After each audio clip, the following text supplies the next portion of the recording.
Welcome, everyone, to the Monday edition of Fair Territory. I'm Ken Rosenthal. Be with you for the next 25, 30 minutes or so.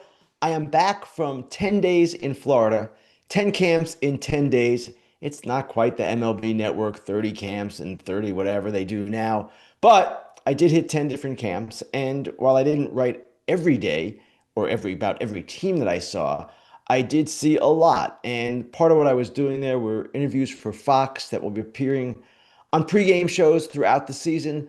And part of it, of course, was work for The Athletic. And I ended this tour with the Mets. There's no particular reason for that. I started in Fort Myers, southwest part of the state, went up the West Coast to the Tampa area, then went to Lakeland to see the Tigers, and then went east to see the Mets and the Astros. And at Mets camp yesterday, it was rather interesting just seeing the vibe of this team because it is a completely different team, almost. They're excited, and every team is excited. We understand that. Even the lowliest teams in Major League Baseball are optimistic at this time of year. But the Mets do have a different feel and a different look about them because they have so many new players. Bo Bichette, I want to touch on him a little bit. He is a guy that is in much better shape than he was last year when he was injured and could not train the way he normally does. He's excited about that. He's optimistic about that. I expect a big year out of him. Carson Bench, the rookie who is competing for one of the outfield spots, he's an interesting guy because the Mets see him as someone who, if he's not ready right away, if they give that job to Mike Tauchman, he'll at least be ready at some point during the season. And he's a guy with unique bat to ball skills as well as unique power. So the Mets have all of these potentially new players. Luis Robert Jr., of course, is one of the players who is the talk of camp, in part because when you see Luis Robert Jr. on a baseball field, he is a specimen. He can do special things. He is a rare talent. My question with Luis Robert Jr. are the same questions that we're all asking. Can he stay healthy? So this is a team that I have written. I am not quite sure it's going to come together the way David Stearns, the president of baseball operations, anticipates, but it is going to be quite an interesting journey. Semien at second, Polanco at first, all of these different things going on. They feel they have more depth than in the past with Vientos and Beatty and some others who, if they're not starting, can come off the bench. They're going to be a team to watch the entire season because not only do they have new players, they have new coaches. They are really kind of starting over on the fly. Now, the guy I wrote about today is, of course, one of their big trade acquisitions, and that would be Freddy Peralta. And you see the headline right there on my story in The Athletic. Freddy Peralta already seems at home with the Mets. Will it be a long-term one? And basically, in the story, I suggest that there's no reason it should not be a long-term one.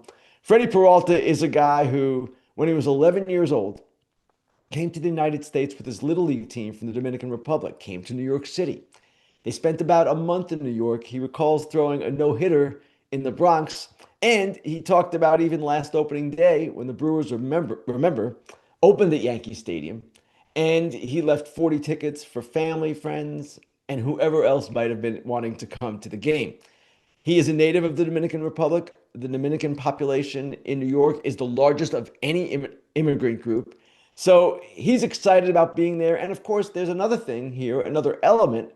He is someone who has a long-standing relationship with both David Stearns and Eduardo Brizuela, the top two guys, or two of the top guys. Stearns the top, obviously. Eduardo also is in the Mets organization. Both were with the Brewers. Stearns once traded for Peralta with the Brewers. It was one of his first trades, and he signed him to an extension with the Brewers. So this is obviously a guy he likes. Freddy Peralta said when David Stearns called him to inform him of the trade, he could hear him smiling on the phone, or could almost visualize him smiling on the phone.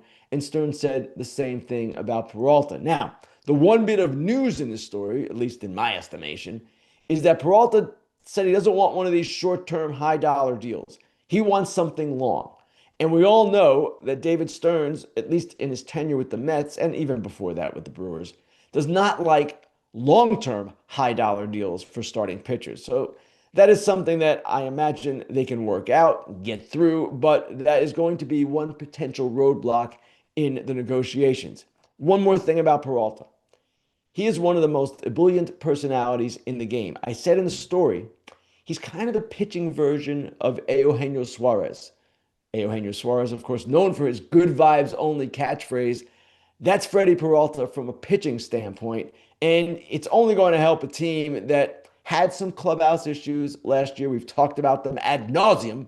And if there's a rift to be repaired between Soto and Lindor, Juan Soto, Francisco Lindor, we still do not know exactly what that was. Well, Peralta is a guy that can help do it. So the Mets getting ready. The key for them, like for any team, is going to be staying healthy. And that's one question I have with them. Bichette hasn't been all that healthy. Robert is never healthy. Polanco has had some knee issues in the past. The pitching, of course, that is the number one question when it comes to health and production. We'll see how it all plays out, but that's going to be a team, much like San Francisco, because of Tony Vitello taking over, that is going to be fascinating to watch, even more fascinating than most clubs, on a daily basis. Some other news yesterday from the east coast of Florida, and that involved the St. Louis Cardinals. Cardinals, of course, are rebuilding, but they did something that they should have done because of where they are in their evolution here, and that is extending their manager, Oli Marmol. Oli Marmol gets a 2-year deal for 27 and 28 with a club option for 29. Obviously, this was his last season under a guaranteed contract. And you might ask, well, why is this necessary now? Why not just play out the season? It's a good move by their new president of baseball operations, Chaim Bloom, because it offers stability. And it tells Oli Marmol, hey, you're going to be here through this rebuild. We're not going to judge you on wins and losses. You're going to be our guy for the next 2 and maybe 3 years beyond this one. Now, obviously, they could have kept him as a lame duck, but if you do that, it raises all kinds of questions that you don't need to have raised during the year. The big question will be, can Oli Marmol see this through to the other side when they come out of the rebuilding plan? And that is going to be where this becomes a real question for the Cardinals. But that's down the line. Now, Foul Territory is in Jupiter today, Jupiter, Florida, at Cardinals camp. They're live at 11 a.m. ET. Now, the World Baseball Classic is coming up this week, and all of our World Baseball Classic coverage is brought to you by our friends at Fox One, my friends, which is live. Stream all your Fox favorites together in one place, including all WBC games over the next few weeks. I'll be doing 9 of them. And after that, the best MLB action all season long. Now, speaking of the WBC, we had a roster move yesterday, probably the last roster move, let's hope, barring any injuries, and it was this. Ryan Yarbrough, the left-handed swingman from the Yankees, kind of a jack of all trades. He is going to be replacing Joe Ryan on the roster, a move that was kind of expected. Joe Ryan had that lower back inflammation last week. Doesn't appear to be serious, but teams are always looking for an excuse to pull their guys out of the WBC. And with Ryan, he just had this little issue. You're not going to want him to pitch. So Ryan Yarbrough joins the staff, and it should be pretty interesting to see how this all comes together. Their workouts start today in Scottsdale, Arizona. They have a workout today. Then they have games, exhibition games, the next 2 days against the San Francisco Giants and Colorado Rockies. Then on Thursday, they fly to Houston. And on Friday, they begin WBC pool play. I'm talking, of course, about Team USA.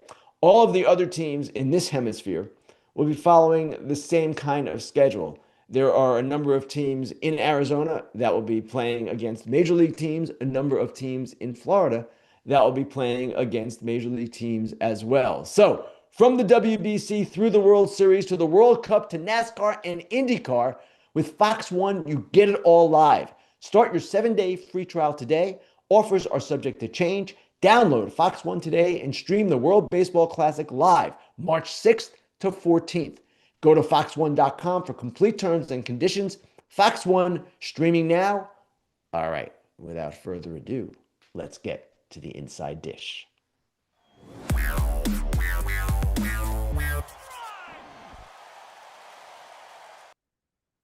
I mentioned earlier my tour through Florida, and one of my stops was in Tampa at New York Yankees camp. And there I had something of an idea that I wanted to pursue. It was an idea that I've actually had for quite some time. I really wanted to write it last year, but never got to it. but it was a story about Max Fried. And Max Fried, I remember going back to his days in the minors. I remember talking to evaluators from other teams and hearing that Max Fried was soft. This guy's a big prospect. He's soft. He's not going to be the guy that everyone thinks, etc., etc. Didn't write all of that. You hear these whispers all the time, but I kind of filed it away. And I kind of thought, wow, this will be an interesting guy to follow because he was the number 7 pick in the draft by the San Diego Padres. It was 2012. That was the year Correa and Buxton went 1-2. And he was coming out of high school, Harvard Westlake High School in Los Angeles, California, a big time prospect. Now, his career was an interesting one, of course, just from the path he followed. The Padres traded him to the Braves in the Justin Upton deal. And then at that time, he was still recovering from Tommy John surgery. So I wanted to ask Max about this because Max is one of the most thoughtful guys in the game. He's soft spoken, but he has interesting things to say. And he's someone who I thought would be honest about his journey. Maybe he would have said, listen, I never heard that talk, and there would have been no story. But when I mentioned this to Max, I said, Max, I heard this. I wonder if you heard it too. And he said, yes, I did hear it. It was a label that was on me, soft. But he explained why that was all going on at that time, why that perception might have existed. And it existed, he said, because he came out of high school, 18 years old, first goes to the Padres rookie affiliate, which I guess at the time was in Peoria, Arizona. And then his first full season at 19 years old is in Fort Wayne, Indiana, in A ball with the Padres. And basically, what he said was, I was a kid, I was a teenager. I wasn't ready for this kind of life. And one of the things that was interesting is he understood, of course, that it was a job, that he was going to get paid. But coming up in high school, what he said was you root for your teammates, you root for everybody to do well. It's competition, but it's not the same kind of competition. Once you get into pro ball, it's every man for himself. You're fighting with your teammates to get to the next level. You're competing with them on an everyday basis. And he said when some of his teammates would get released, it was rather jarring to him. It was something that he was not really ready for. And all of this kind of played into his head. He had the Tommy John surgery. And then he came out of it. And he came out of it the first year pretty well, 2016. He missed the 2015 season. 16 comes back, does fairly well. And then in 17, crashes. 2-11, an ERA of almost 6. And he basically said that at that time, he had a conversation with his dad. And he said, you know what? I don't know that I'm cut out for this. I don't know if this is going to be my future. Maybe I just need to go to college. What happened from there? Well, we all know what happened from there. The Braves called him up, even though he was horrible at Double A, because they were rebuilding at the time. They wanted him kind of to get experience and prepare himself to be part potentially of the 2018 rotation. That didn't really happen. He was up and down in 18. He was hurt a little bit, but in 19 was his breakout year. And of course, we've seen everything he has done since.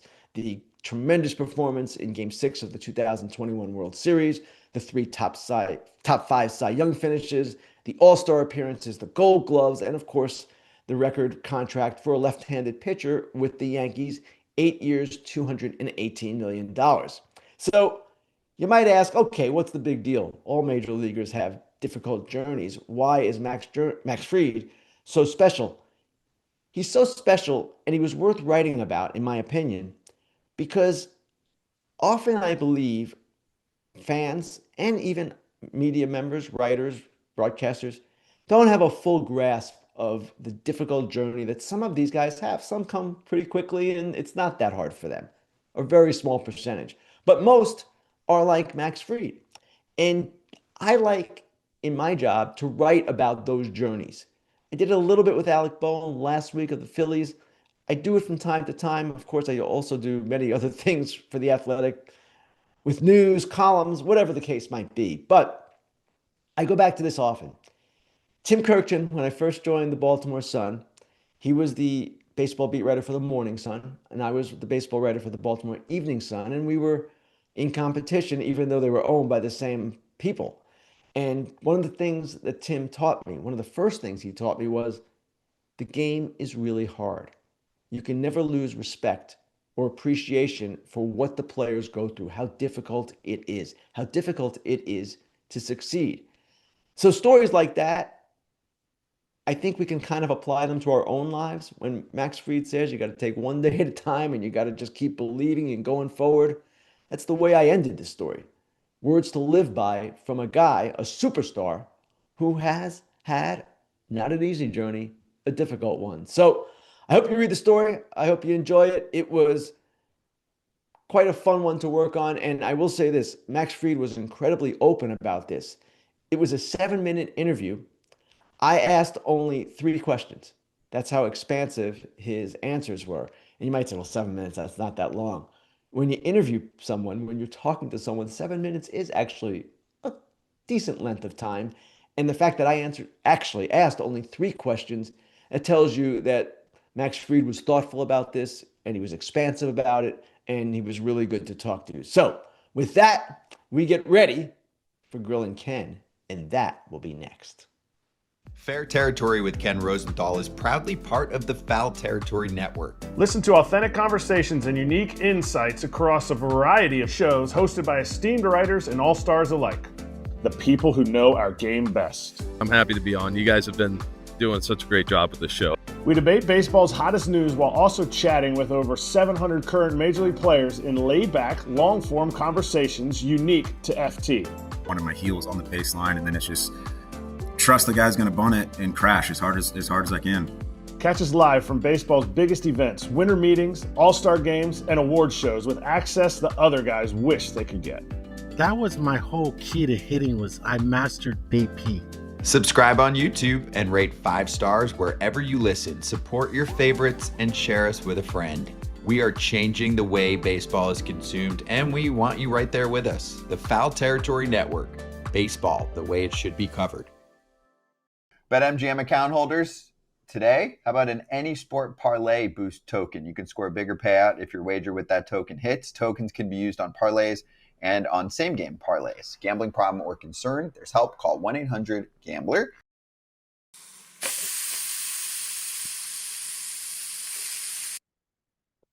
Time now for Grillin Ken, the part of the show where you get to grill me, ask me questions. So let's go. Let's get right to them. The first one comes from Sean Michael in Florida, who says, hey, Connor Griffin, Ken, had one good game with 2 home runs. Has anyone paid attention to Kevin McGonigal? He's hitting 400. Here we go. Everyone needs their attention. We all know who Kevin McGonigal is. Kevin McGonigal is having a tremendous camp. Connor Griffin is the #1 prospect in the game. They are both going to get all the attention they ever could want. And Kevin McGonigal, I expect, will be a member of the Tigers at some point this season. I don't know if it's going to be opening day. It's a little bit different situation than the Pirates have with Griffin, but McGonigal is a guy with, as we talked about with Carson Bench, unique bat-to-ball skills. He is a guy that if he's not the #2 prospect in the game behind Griffin on some lists, he's right there in the top 5.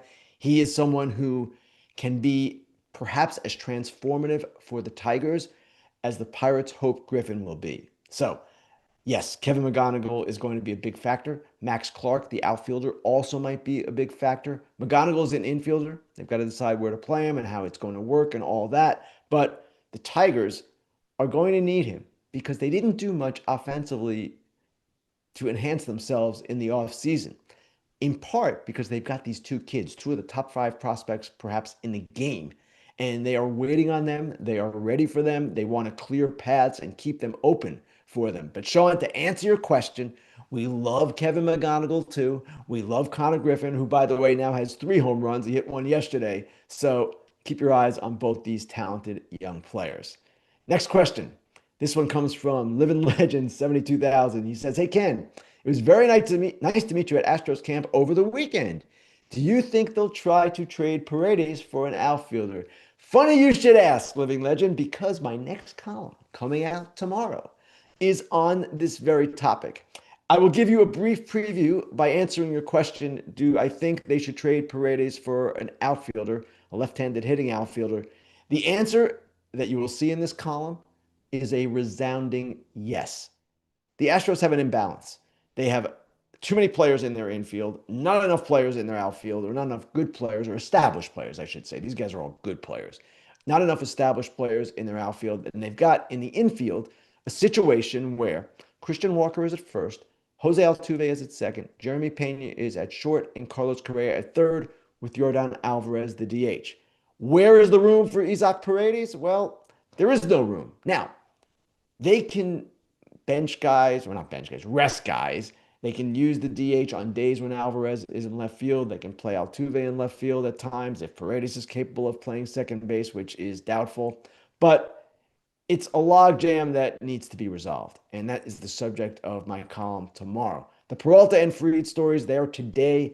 The story about the Astros and what they need to do is tomorrow. That is an opinion column, so you have to distinguish between the two. All right, let's get to the next question. Next question is, Pigtown Sports. Why is Michael Kopech still a free agent? Good question. He is one of the remaining free agents, along with Lucas Giolito, Zach Littell, Danny Coulomb, Tommy Pham. I'm not getting to everyone, but I'm trying to mention the ones that come immediately to mind. Kopech is a guy that I believe was on the Athletics big board, the number 50 free agent. We had 50 top free agents, and he was number 50.